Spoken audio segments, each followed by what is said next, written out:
ബോബി ചെമ്മണ്ണൂരിന് ജയിലിൽ വഴിവിട്ട സഹായങ്ങൾ നൽകിയെന്ന കേസിൽ ജയിൽ സൂപ്രണ്ടിനെ അറസ്റ്റ് ചെയ്യാൻ ഉദ്ദേശിച്ചിട്ടില്ലെന്ന് സർക്കാർ. ജയിൽ സൂപ്രണ്ട് രാജു എബ്രഹാമിൻ്റെ മുൻകൂർ ജാമ്യാപേക്ഷയിലാണ് സർക്കാർ ഹൈക്കോടതി നിലപാട് അറിയിച്ചത്. രേഷ്മ ബാബു ചേരുന്നു. രേഷ്മ, വിശദാംശങ്ങൾ.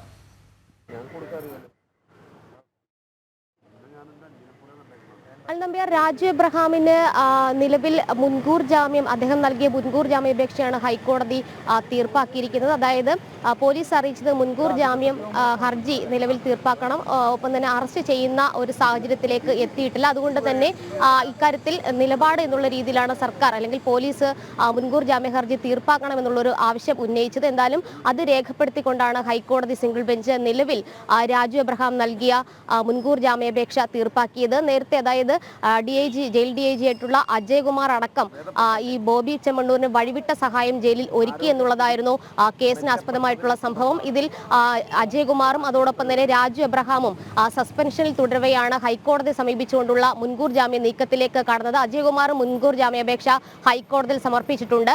അത് ഹൈക്കോടതിയുടെ സിംഗിൾ ബെഞ്ച് നാളെയാണ് പരിഗണിക്കുന്നത്. എന്തായാലും പോലീസ് അറിയിച്ചിട്ടുള്ളത് കേസിൽ അതായത് 1 വർഷത്തിൽ താഴെ ശിക്ഷ ലഭിക്കാവുന്ന കുറ്റകൃത്യമാണ്. അതുകൊണ്ട് തന്നെ അറസ്റ്റ് ചെയ്യേണ്ട ഒരു സാഹചര്യം നിലനിൽക്കുന്നില്ല എന്നുള്ളതാണ് സംസ്ഥാന സർക്കാരിന് വേണ്ടിയിട്ടുള്ള അഭിഭാഷകൻ ഹൈക്കോടതിയിൽ വ്യക്തമാക്കിയത്. ഇതുകൂടി പരിഗണിച്ചുകൊണ്ടാണ് മുൻകൂർ ജാമ്യാപേക്ഷ സിംഗിൾ ബെഞ്ച് തീർപ്പാക്കിയത്. അനിൽ നമ്പ്യാർ, ബോബി ചെമ്മണ്ണൂരിന് ജയിലിൽ വഴിവിട്ട സഹായങ്ങൾ നൽകിയെന്ന കേസിൽ കാക്കനാട് ജില്ലാ ജയിൽ സൂപ്രണ്ടിനെ അറസ്റ്റ് ചെയ്യാൻ ഉദ്ദേശിച്ചിട്ടില്ലെന്ന് സർക്കാർ. ജയിൽ സൂപ്രണ്ട് രാജു എബ്രഹാമിൻ്റെ മുൻകൂർ ജാമ്യാപേക്ഷയിലാണ് സർക്കാർ ഹൈക്കോടതിയിൽ നിലപാട് അറിയിച്ചത്.